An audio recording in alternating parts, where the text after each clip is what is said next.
What started as a radio show eventually became a TV series that ran for 20 whole years, becoming a fan favorite and resonating with thousands of people. But just as swiftly as it warmed its way into the hearts of its fans, the show suddenly ended. The last scene was far from amazing, but it left lovers of the show hanging and holding their breaths. That one scene became the end of an era, one that would not soon be forgotten. How it all began. In the heartland of the American West, where tumbleweeds danced amidst the dust of Dodge City, Kansas, the legendary saga of Gunsmoke began. It was a tale woven with the threads of frontier justice, capturing the essence of the Wild West that still resonates today. Back in the 1950s, when radios crackled with stories and TVs were a luxury, the brilliant minds of Norman Macdonald and John Meston birthed something extraordinary. Their brains, like two master puzzle solvers, clicked together to craft the magnificent drama that would soon grip the nation. Gunsmoke wasn't just another radio show, it was the king of the airwaves, reigning supreme from 1952 to 1961. Week after week, listeners were drawn into the world of Dodge City, where Marshal Matt Dillon, a towering figure portrayed first by William Conrad and later by James Arness, stood tall against the chaos. Then, in 1955, Gunsmoke made the leap to television, and its reign continued for an incredible 20 seasons. Imagine that, 20 seasons of gripping tales, from one-hour epics to half-hour bursts of frontier justice, kept folks glued to their screens. Cecil Smith, a wordsmith from the Los Angeles Times, beautifully likened Gunsmoke to an American epic, a modern-day Odyssey and Iliad spun from the pages of pulp westerns and dime novels. Its legendary status spoke volumes about the enduring allure of the frontier. And the accolades? They poured in like rain on parched land. 15 primetime Emmy Awards, a testament to its brilliance. Year after year, it danced in the Nielsen Ratings Top 10, proving its timeless appeal. Across the pond, in the United Kingdom, it was known as Gun Law, showing that its reach stretched far beyond the American plains. Gunsmoke wasn't just a TV show, it was a journey into the heart of the frontier, where justice rode with the setting sun, etching its mark on the tapestry of Western storytelling. But even after the final credits rolled, Gunsmoke refused to fade into obscurity. 5 made-for-TV movies kept the spirit of the Old West alive, introducing Marshal Dillon to new generations. Now, let's rewind a bit. The story of Gunsmoke didn't begin with TV cameras and Hollywood sets. It started in the hallways of CBS in the late 1940s. Inspired by the success of the Philip Marlowe radio series, CBS chairman William S. Paley wanted a gritty Western drama to shake up the airwaves. Enter Harry Ackerman, armed with a vision to create the Philip Marlowe of the Old West. But fate had other plans, and the project languished in limbo until Norman Macdonald and John Meston stumbled upon it. Their commitment to realism set Gunsmoke apart from its predecessors, breathing life into a discarded script and turning it into a cultural phenomenon. From humble beginnings to a legacy that spans generations, Gunsmoke remains an indelible part of American entertainment history, a testament to the enduring power of storytelling. The radio beginnings. Ackerman, along with scriptwriters Mort Fine and David Friedkin, set to work creating an audition script titled Mark Dillon Goes to Gouge Eye, based on one of their Michael Shayne radio scripts. This script was a gritty tale titled The Case of the Crooked Wheel, which originally aired in mid-1948. 2 versions of the audition script were recorded, one in June 1949, featuring Michael Rye as Dillon, and another in July 1949, starring Howard Culver. CBS favored the Culver version, but a complication arose when Culver's contract as the star of Straight Arrow prevented him from taking on another Western series. This setback put the project on hold for 3 years, until producer Norman Macdonald and writer John Meston stumbled upon it while developing their own adult Western series. Macdonald and Meston saw potential in the project, envisioning a radio Western geared towards adults, a departure from the juvenile fare dominating the airwaves at the time. Thus, Gunsmoke was born, set in the bustling cattle town of Dodge City, Kansas, during the 1870s. Their goal was simple yet ambitious: to create a series that would break new ground in realism and authenticity. Their efforts paid off as Gunsmoke garnered critical acclaim for its unprecedented realism. Unlike its predecessors like The Lone Ranger and The Cisco Kid, which catered to a younger audience, Gunsmoke appealed to adults with its mature themes and gritty storytelling. It was a bold experiment that would ultimately redefine the Western genre, setting a new standard for authenticity and depth in radio drama. What truly set Gunsmoke apart, however, was its attention to detail and immersive sound design. The dialogue was slow and halting, mirroring the pace of life on the prairie, while the sound effects provided a palpable sense of the rugged landscape. From the distant shouts of children playing to the barking of dogs in the next block, the soundscapes created a rich atmospheric backdrop for the series' unfolding dramas. Remarkably, Gunsmoke remained unsponsored in its early years of production, a rarity for radio programs of its time. This allowed the series' producers to maintain creative control and uphold its gritty, realistic tone. They were unwilling to compromise their vision for the sake of sponsorship, determined to keep the show true to its roots. Transition to television. As Gunsmoke gained popularity on the radio, whispers of adapting it for television began to circulate. However, behind the scenes, producer Norman Macdonald harbored reservations about the transition. Privately, he entertained the idea of taking the show to television, but publicly, he staunchly defended its radio format, declaring, "Our show is perfect for radio." Macdonald feared that the essence of Gunsmoke, its authenticity and attention to detail, would be lost in translation to the small screen. Despite Macdonald's reservations, CBS proceeded with plans for a television adaptation. Auditions were held, but they were largely token efforts, especially for William Conrad, whose weight was seen as a hindrance to his casting. However, John Meston, the series' main writer, remained involved in the adaptation process. In the early years, many television episodes were direct adaptations of radio scripts, often replicating scenes and dialogue verbatim. While some radio fans viewed the television version with skepticism, Meston's continued strength as a writer ensured the show's success on both mediums. Macdonald and Meston continued to produce the radio version of Gunsmoke until 1961, solidifying its status as one of the most enduring vintage radio dramas. Despite the transition to television, the radio show maintained a loyal following until its conclusion. While William Conrad and the original cast members were primarily associated with the radio series, some made appearances in the television adaptation. Conrad directed 2 television episodes, showcasing his versatility behind the camera. Meanwhile, Howard McNear, best known for his role as Doc on the radio, appeared in 6 television episodes, portraying various characters aside from his iconic role, including the recurring character of storekeeper Howard Rudd.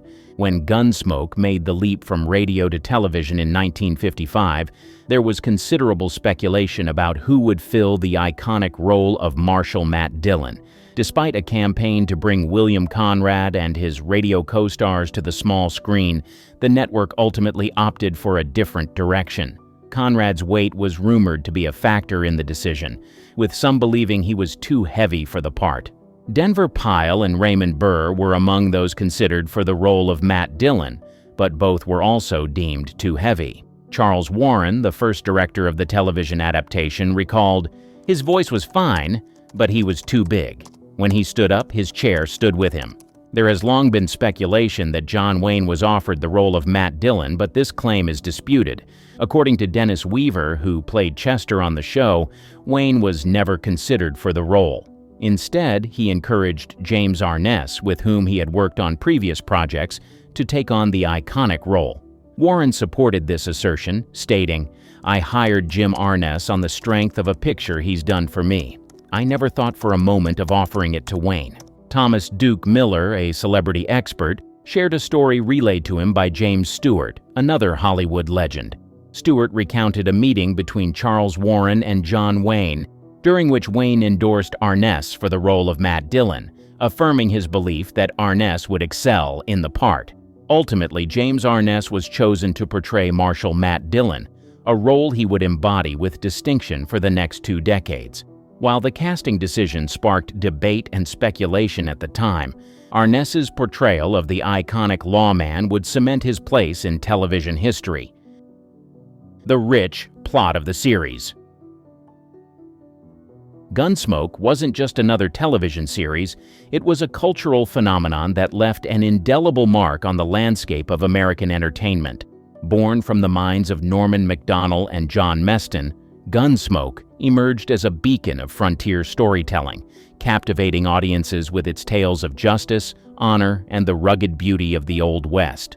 Set against the backdrop of Dodge City, Kansas during the tumultuous cattle days of the 1870s, Gunsmoke followed the adventures of Marshal Matt Dillon as he upheld the law in a land where chaos reigned supreme. Portrayed first by William Conrad and later by the iconic James Arness, Marshal Dillon became a symbol of justice in a world where the line between right and wrong was often blurred. But Gunsmoke wasn't just about one man's quest for justice. It was a tapestry of human drama woven from the threads of life on the frontier. From the struggles of homesteaders to the machinations of outlaws, each episode brought to life the untamed spirit of the West, painting a vivid portrait of a world where survival often meant taking matters into your own hands. The series wasn't afraid to tackle tough issues, exploring themes of racism, violence, and the cost of living in a lawless land. Yet, amidst the chaos, there was always a glimmer of hope, a belief that even in the darkest of times, justice would prevail. The dynamic cast. In the rugged expanse of the Old West, amidst the dust and tumbleweeds of Dodge City, stood a cast of characters whose stories wove together to create the timeless tapestry of Gunsmoke. At the heart of it all was Marshal Matt Dillon, portrayed by the iconic James Arness. As the stalwart guardian of law and order, Arness brought a sense of unwavering strength and integrity to the role. For him, playing Marshal Dillon was more than just a job. It was a chance to embody the spirit of the frontier, to stand tall in the face of adversity, and fight for what was right. By his side was the ever-loyal Deputy Marshal Chester Good, affectionately known as Chester, portrayed by Dennis Weaver. With his trademark limp and quick wit, Weaver breathed life into the character, infusing him with a sense of warmth and humor that endeared him to audiences around the world. For Weaver, playing Chester was a chance to showcase his versatility as an actor, to delve into the complexities of a character who was more than just a sidekick. He was a friend and confidant to Marshal Dillon. Then there was the fiery Kitty Russell, owner of the Long Branch Saloon, and a force to be reckoned with in her own right. Played by Amanda Blake, Kitty was a woman ahead of her time, unafraid to stand up for herself in a world dominated by men. For Blake, playing Kitty was a chance to challenge stereotypes and empower women, to show that strength and independence were not mutually exclusive. Rounding out the main cast was Doc Adams, the town physician with a heart of gold. Portrayed by Milburn Stone, Doc was a pillar of the community, always ready to lend a helping hand or offer sage advice to those in need. For Stone, playing Doc was a chance to showcase his range as an actor, to bring depth and humanity to a character who was more than just a town doctor. He was a friend and confidant to all who crossed his path. Together, these characters formed the backbone of Gunsmoke, each one adding their own unique flavor to the rich tapestry of the Old West. And while their journeys may have come to an end with the final credits rolled, their legacy lives on in the hearts and minds of fans everywhere. Gunsmoke, the fan favorite. In its early years of airing, Gunsmoke was a ratings powerhouse, consistently ranking among the top shows on television. Week after week, millions tuned in to watch the adventures of Marshal Matt Dillon and his band of misfit companions as they navigated the trials and tribulations of life on the frontier. The show's compelling storytelling, memorable characters, and stunning cinematography made it a must-watch for audiences of all ages. Critics lauded Gunsmoke for its realistic portrayal of the Old West, praising its gritty tone and nuanced character development. The show tackled tough issues with sensitivity and depth, exploring themes of justice, morality, and the human condition. It was a testament to the enduring power of storytelling, proving that even in a world dominated by special effects and high-tech gadgets, a good old-fashioned Western could still captivate audiences. Over the years, Gunsmoke continued to evolve, adapting to changing tastes and trends in television. But as the years passed, the show's ratings began to decline, a victim of shifting viewer preferences and increased competition from other networks. By the time the final episode aired in 1975, Gunsmoke had run its course, its once mighty ratings slipping steadily downward. But while the show may have ended, its legacy lives on. Gunsmoke remains a beloved classic, cherished by fans old and new for its timeless stories and unforgettable characters. And as long as there are fans who remember the adventures of Marshal Matt Dillon and his friends, the spirit of Gunsmoke will continue to ride on, forever etched in the annals of television history. The unwitting last episode. Despite its seeming ordinariness by today's standards, Gunsmoke was a trailblazer in many ways. It blazed a trail as one of the earliest major Western shows to hit television screens, setting the stage for a genre that would come to dominate TV screens for decades.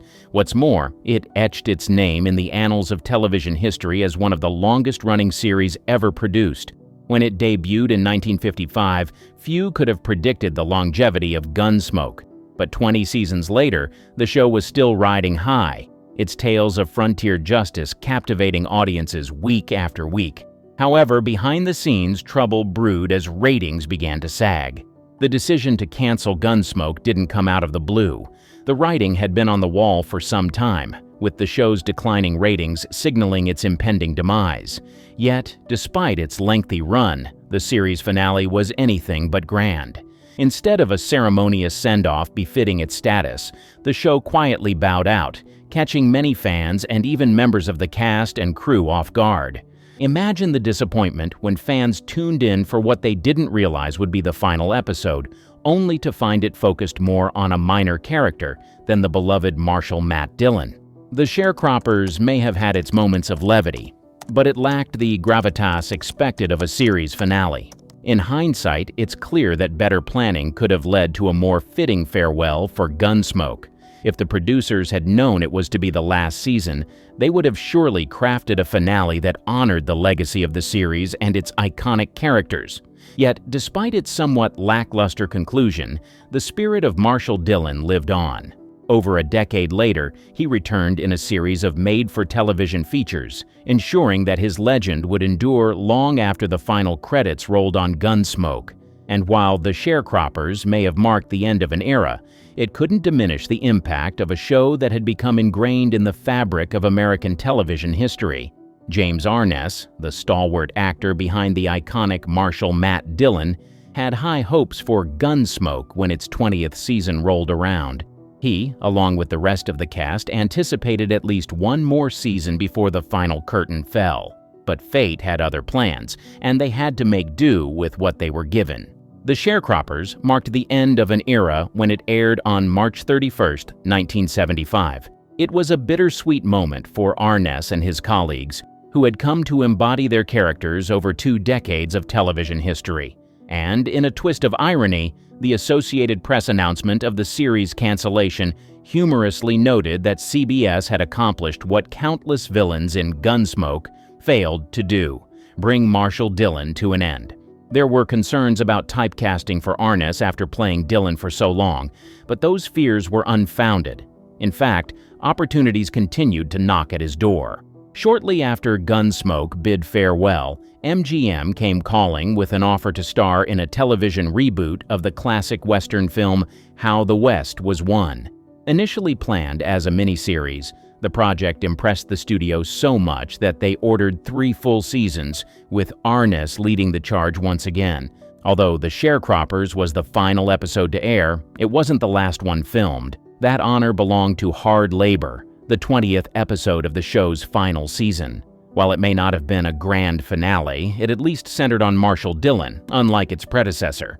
So, while Gunsmoke may have ended, the spirit of Marshal Matt Dillon lived on. And as history would have it, it wasn't the end of the road for James Arness either. The new nostalgia. Gunsmoke Return to Dodge marked a triumphant return to the iconic world of Marshal Matt Dillon and the rugged town of Dodge City. A made-for-television movie released in 1987, it served as both a nostalgic homage to the beloved Western series and a thrilling new chapter in the saga of one of television's most enduring characters. The plot of Gunsmoke Return to Dodge revolves around Marshal Dillon's homecoming to Dodge City after many years away. As he reunites with old friends and acquaintances, Dillon quickly finds himself drawn into a web of intrigue and danger. With old enemies resurfacing and new threats emerging, Dillon must once again don his badge and confront the forces of lawlessness that threaten to overrun the town he swore to protect.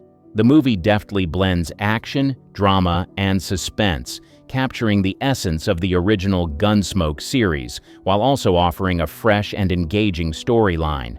James Arness's reprisal of his iconic role as Marshal Dillon is both heartfelt and captivating, reminding audiences why the character has remained a beloved figure in television history. Gunsmoke Return to Dodge was met with enthusiastic praise from both fans and critics alike. For longtime viewers of the original series, the movie provided a welcome reunion with familiar characters and settings, evoking a sense of nostalgia for the classic Western drama they had grown to love. The return of James Arness as Marshal Dillon was particularly celebrated, with fans lauding his performance as a fitting tribute to the enduring legacy of the character.